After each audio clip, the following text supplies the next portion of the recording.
I played Valorant for like 2000 hours at this point, and I also played CS 1.6 and CSGO for a lot more. But never in my life I played CS2. No idea how the game feels, all I know is that the game is much worse than CSGO and filled with cheaters. So now I open up the game, did some quick fixes to get back to my sweet stretch resolution, and then we did the next logical thing that you must do whenever you play CS. Open some cases. And after Steam legit wouldn't let me use my money anymore, I decided to jump into the game itself. And I went back to my glory days and jumped into Deathmatch. Now here was the next fucked thing that I discovered really quick. Everything feels more clunky, somehow your movement is not crisp anymore, and everything has this grain effect on it. It took me like legit 5 minutes to get into the flow again, unlearn my Valorant aiming style and get used to bullets going where I actually point my crosshair at. But after that, it was game on, and I locked in.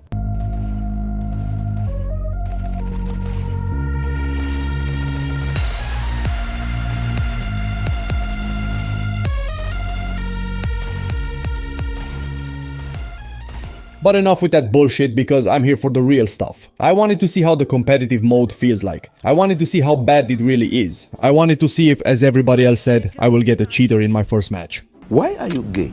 Hell no! Hell no! Hello, hello. Bonjour. Hello guys, go B. Bonjour. So the comms were legit the same. In the first round, we rushed B, and I felt like I was back home.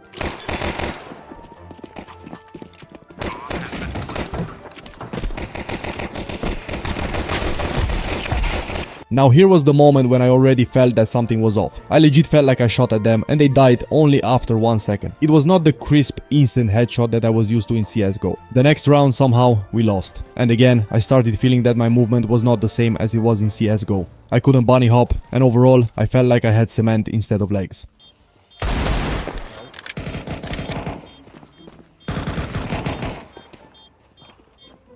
Ups.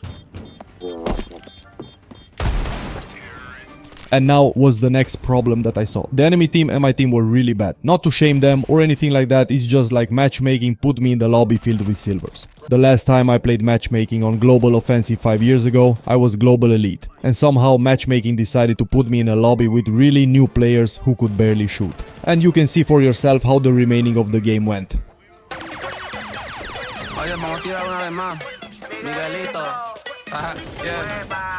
Dale hasta abajo, baby, no hay más nada. Vamos despacito que te voy a guayar. Dice taquiti taqui taqui taqui taqui ta. Taquiti taqui taqui taqui ta. Muévelo como taqui ta ta ta ta. Ven acá. Taquiti taqui taqui taqui ta. Nothing made sense. People got kicked by the server for team killing their teammates, and you don't get a bot anymore on your team if you're at a disadvantage. Overall, it just felt disappointing. But Valve knew exactly what would cheer me up. And you already know what happened next.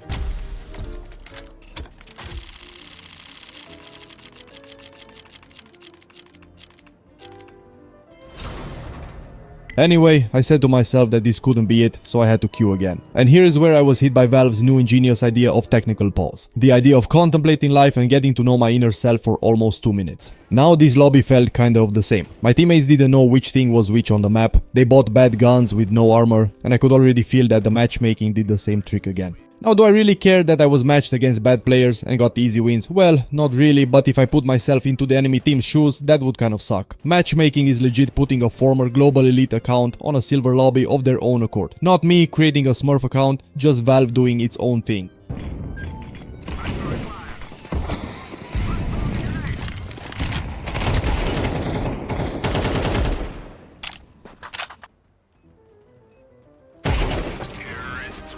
Now after my teammate blocked me and died because of it, I was forced to spectate my teammates. And I had time to think. Like the game, it's feeling kinda okay. If you can get better servers and a semi-decent anti-cheat, so I don't have to download Faceit to be able to play at a higher level, it would be perfect. Is Valve going to do any of these things? Well, to be completely honest, I don't think they care that much. The main area of generating revenue for this game is this stuff. Only last month, around 60 million cases were opened. Like, you don't need a better game in this case, you can sit back, relax, take your time and fix the game whenever you want. Now, after being forced to be with my own thoughts, for 2 minutes the game was back on. And it was pretty much the same game as last time, as you can see in a second.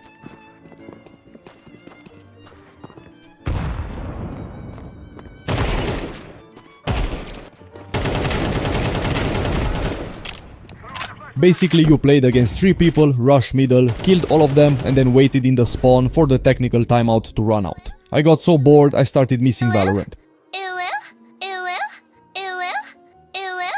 Anyway, this game was the same, is not fun to play at a low skill level, and I yet have to find a cheater. I yet can't play the premier mode because again, Valve decided that a 10-year-old account needs to still play this game more to unlock this mode. So I guess I'll face the cheaters another time. So because matchmaking is not what I expected so far, I went back to the thing that does the trick for every CS loving player, opening more cases.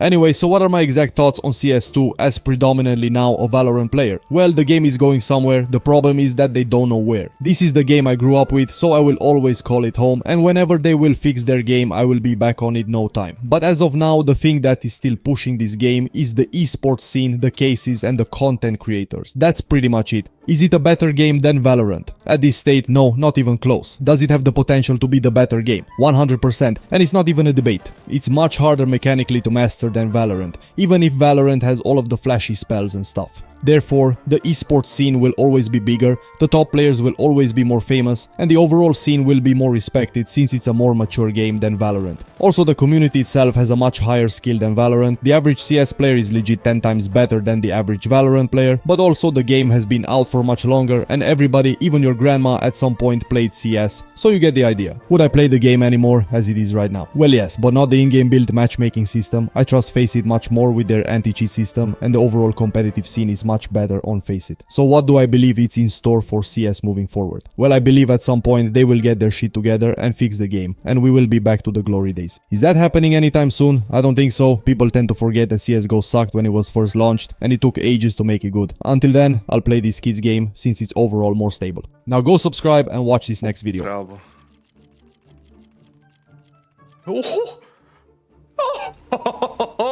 Arrivederci.